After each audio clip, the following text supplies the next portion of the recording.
Funding for Shaperillis is provided by Squarespace, the sponsor of today's video. 2024 is the year that... Wait a minute.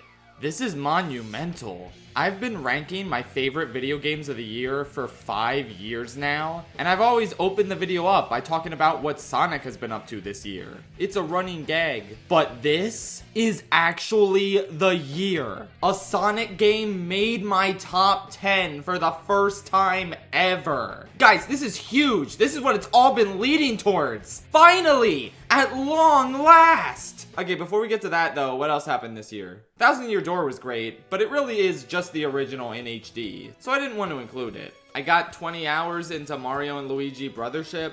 I don't think this one is for me, but you can't say I didn't try. And of course, we have to talk about this year's Zelda game, Arzette the Jewel of Faramore. It's crazy how they turned the CDI gameplay style into something actually fun and enjoyable. The cutscenes are cute. I don't know if they really have the natural staying power and incomparable charm of the actual CDI games, but the attempt was admirable. Good game.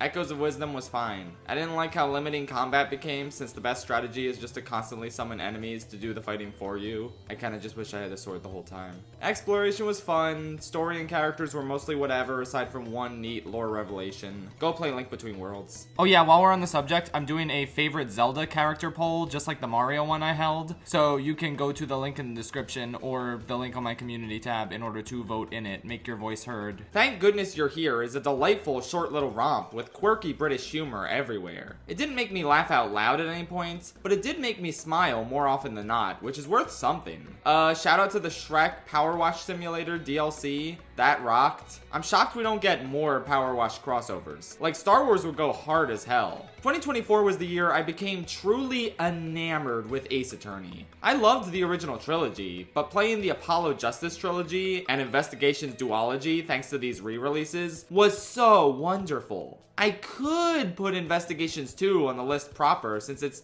technically been released for the first time in English this year. But nah, it's an old game. Still, it's one of the best Ace Attorney games ever, so please play it. I also got gifted a new game called Paper Perjury, which is heavily inspired by Ace Attorney, and I'm excited to try it out. I sadly don't have time to do so before getting this video out, but it looks amazing, and people on Steam seem to like it, so this is me officially putting it on your radar. If you're craving more Ace Attorney, this seems like a good bet. You're welcome. I played a lot of non-2024 games worth mentioning, of course. I tried out the original Chibi Robo, and if you're wondering how, don't worry about it. This game is just charm overload. I did not think we would delve into a couple's divorce and the effect it has on their young daughter. I just wanted to clean up trash as a little robot. This is one of the most off-the-wall and creative Nintendo experiences there is. I'm so glad nobody played it and nobody ever will again. Thanks, Nintendo! I played my first ever pre-awakening Fire Emblem. I kinda stayed away from that part of the series out of fear of the permadeath mechanic. That was stupid of me, cause yeah, GBA Fire Emblem is peak. Lynn is my queen, and I'm so excited to play more of these. My favorite guys were Dorcas and Marcus, cause they ended up turning into instant win buttons, like Frederick in the first few chapters of Awakening. Eliwood was kinda dead weight. I like his character, but man, he was not very good in battle. I played Banjo-Tooie for the first time, and I kinda want to make a whole video about how this game is so much more ambitious than the original, and so much better at immersing you into a living, breathing world.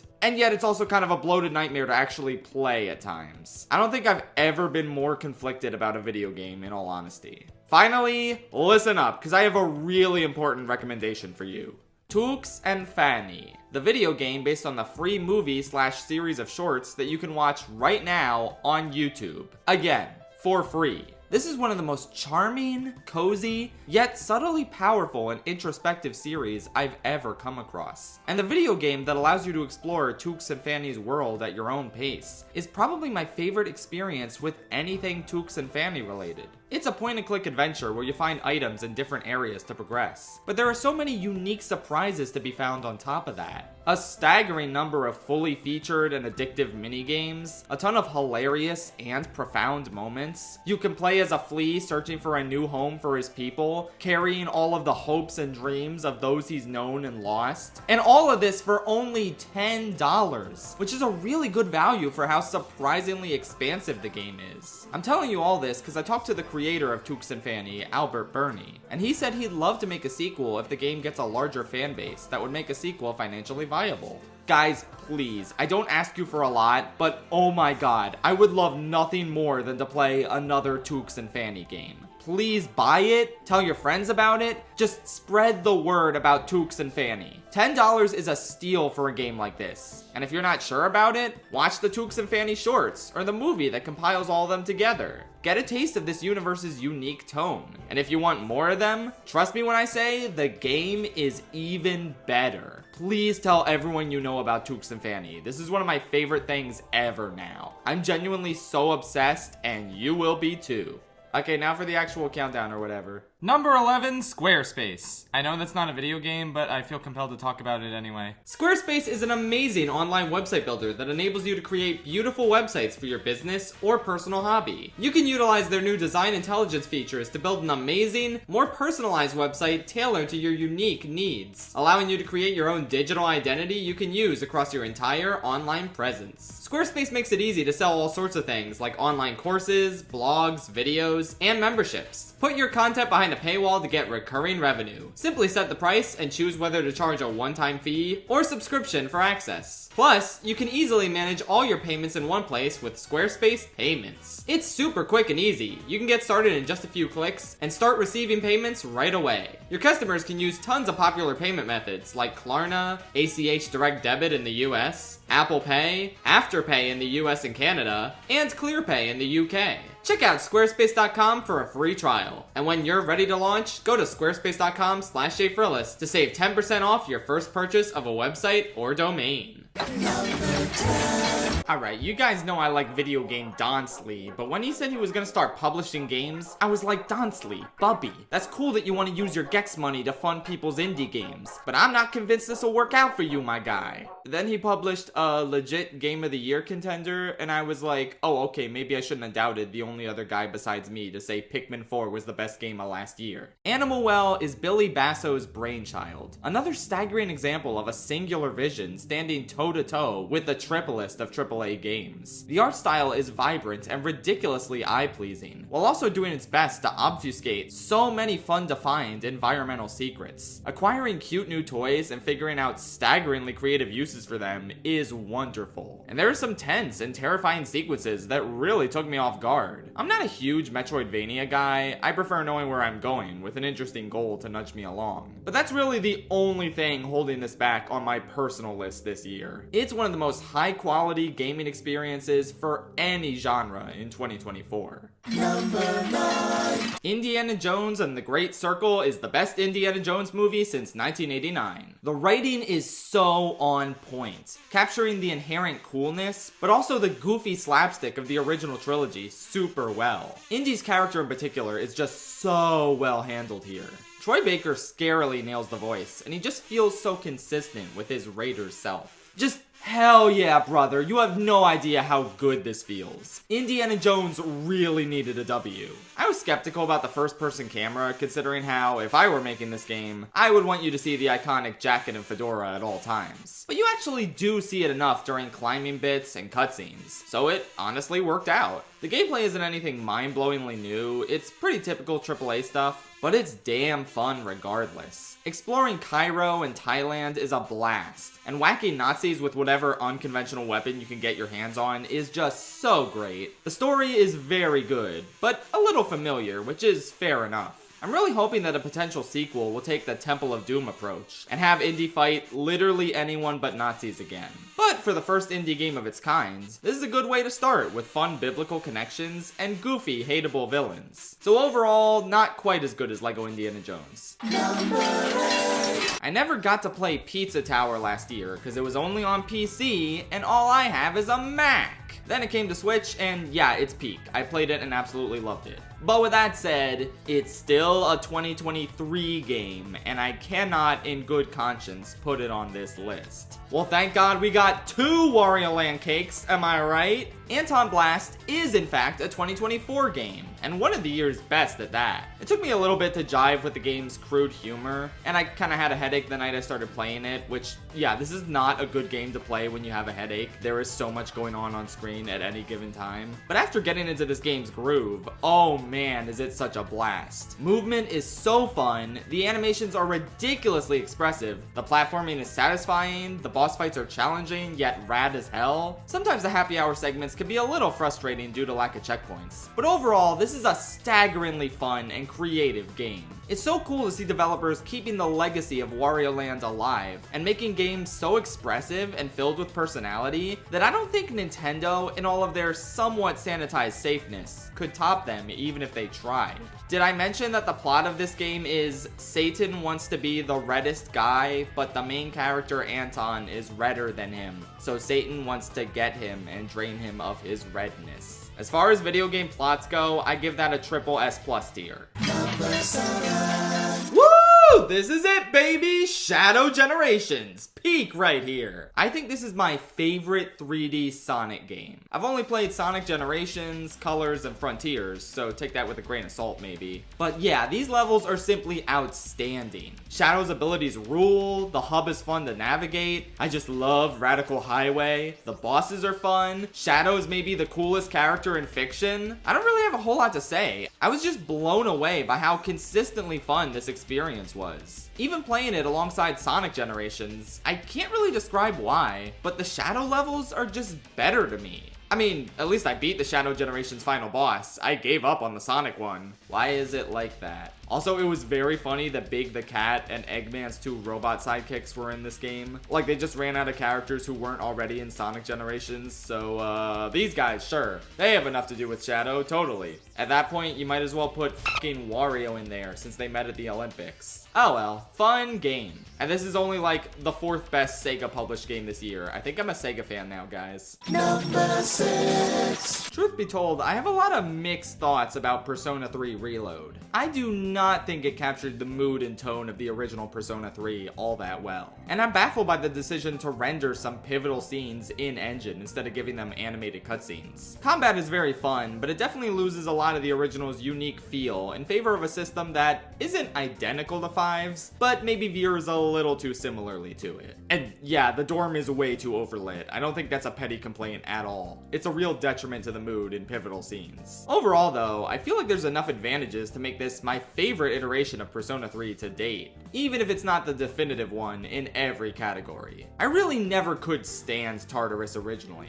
but here it's actually pretty fun to explore on top of having fun combat. Having every social link fully voiced is an amazing touch that adds so much more to these characters than you'd expect. Yuko fans, we are so back. There's a lot of great stuff added to do at night, which is nice because OG Persona 3 sorely lacked that. The new hangout events and linked episodes add so much to these characters and their dynamics without encroaching on the overall theme of the game too much, like some of Persona 4 Golden's cutscenes did. I think it's a vast improvement on the original's foundation in some aspects, but overall, it just does not have the same storytelling and presentation sauce as the original for the most part. Between the two major Atlas RPGs to release this year, hey, wait a minute, you can kinda tell this is the one that came from the less experienced studio. Still, this remake is entirely justified for giving us Color Your Night, one of the best songs in the entire Persona series. It never gets old. I don't give a damn if you've never touched a Persona game, just look up Color Your Night and listen to it. It's such a banger. Number 5. Bet you forgot about this game, huh? I never grew up with Super Monkey Ball, but ever since Banana Mania, I've kinda been obsessed. Why is it so fun to tilt a stage to get a monkey in a ball to a goal? It doesn't make sense.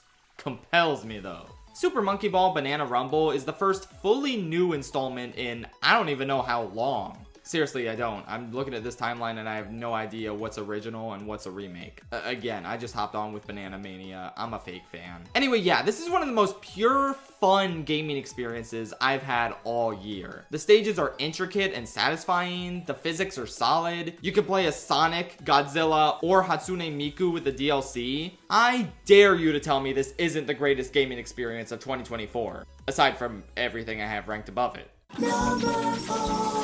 Despite being a filthy Nintendo enjoyer, this is actually the only spot on this list going to a Nintendo game. And yet Sega got 4 spots. Yeah, sorry guys, I'm Team Sonic all the way now. Nintendo had a pretty solid year for a console on its last legs, but I only really loved one brand new release of theirs this year. Despite mostly being known in the gaming space as a Mario Kart enjoyer, the truth is, I'm much more of a Mario Party fiend. Of course I was gonna eat up Super Mario Party Jamboree. It was a slam dunk. It took ND Cube 5 console installments, but they finally made good original boards for Mario Party. I knew they had it in them. Rainbow Galleria and King Bowser's Keep are seriously up there as some of the series' best boards. Western Land is wonderful to have back. The Wiggler and Goomba boards are pretty fun as well. I don't play the cardboard or Mario's Rainbow Castle. Seriously, why Mario's Rainbow Castle? Mario Party 3 is starving here in terms of board representation. Anyway, they mostly got everything right with this one. A diverse and gigantic roster of characters. My favorite is Spike. Great boards, an excellent array of new and old minigames, except Gatekeepers, that one sucks dick, and a plethora of side modes that aren't super deep, but are still worthwhile and fun inclusions. They really took the best elements of both Super and Superstars to craft what is by far the best Mario Party of the Switch era. I just wish the games didn't take so long, and there's an obvious culprit here in the ally minigames. Seriously, can we just have a toggle feature to turn the minigame off and just give the ally to whoever reaches them on the board instead? I was so sick of doing the Yoshi race. It's the same course every time. Why does this matter if there's someone behind me on the board who's just gonna steal the ally anyway? Oh my god. Yeah, the pacing is a little too off with this one, but overall, it's pretty great. I like Spike. I'll admit, as much as I really hate watching the Game Awards year after year, they do serve a valuable purpose in bringing good games to people's attention. I had never even heard of Balatro until people threw a hissy fit that a card game dared to be nominated for Game of the Year, so I tried it out to see what all the hullabaloo was about, and yeah, no, this game earned its nomination and then some. It is by far the most addictive game of the year, while also boasting such complex systems for you to play around with in order to maximize your points and achieve an ultimate run. It's such a simple yet brilliant concept. A roguelike card game. Anyone can pick it up, but it's a challenge to master. And there's so many ways to go about mastering it too. Like a baby, I figured, oh, let me level up 2-pair and keep getting 2 pairs. Until I became a flush and straight loyalist, getting as many jokers as I could to support this lifestyle. Shortcut and 4 fingers, my beloved. Blueprint, you will always be famous. Ancient Joker, I adore you. Yorick, it's been forever, baby, but call me. Oh, and Smear Joker, how could I forget? I might sound like a maniac right now, but I genuinely don't know how to describe Balatro. It rewires your brain and gets you obsessed with figuring out the optimal methods to take advantage of its rewarding combo system. It's really hard for any game to get more captivating than this. Leave it to Sony to make the best Nintendo game of the year. Astrobot is exactly as fun and inventive as everyone has been saying, and then some.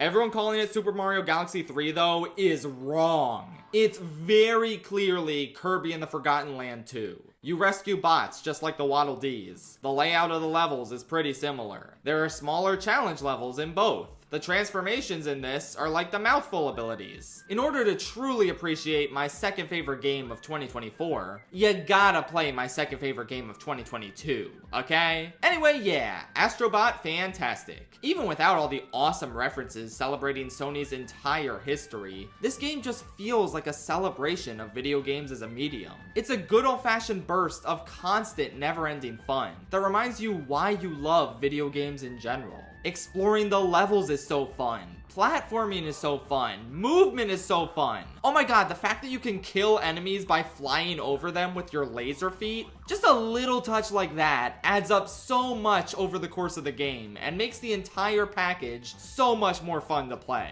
And again, the cameos from all sorts of games, from all sorts of franchises and companies, are really just the icing on the cake.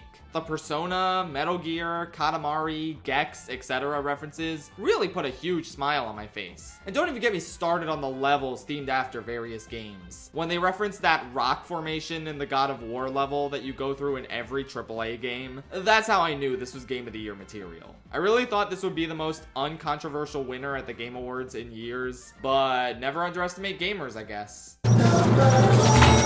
Speaking of the Game Awards, it really was a great feeling to have my top 3 games of 2024 all nominated for Game of the Year. With that said, take a wild fucking guess which of these other nominees is my favorite Game of the Year. Yep, you guessed it, Black Myth Wukong. Such an incredible game, I never played it. Nah, let's be honest. Nothing even remotely stood a chance against Metaphor ReFantazio, the first original title from the team behind Persona 3, 4, and 5. It took a while to come out, but to say it was well worth the wait would be an understatement. I started out playing it and thinking, oh, that's cute, it's medieval fantasy Persona. Same battle system, same calendar system, same social link system, but with elf shit this time. That's nice. But the longer I played it, the less I started to think about Persona, or any other game really. Metaphor is one of the most engrossing RPGs I've played in years, developing such an awesome and intricate fantasy world, plagued by racism all over the place. Yet they very cleverly dive into the structures and systems in place that perpetuate prejudice, to the point where it never feels shallow nor heavy-handed. It's a staggeringly well-written game. Like, no offense to my second favorite game of all time, Persona 5,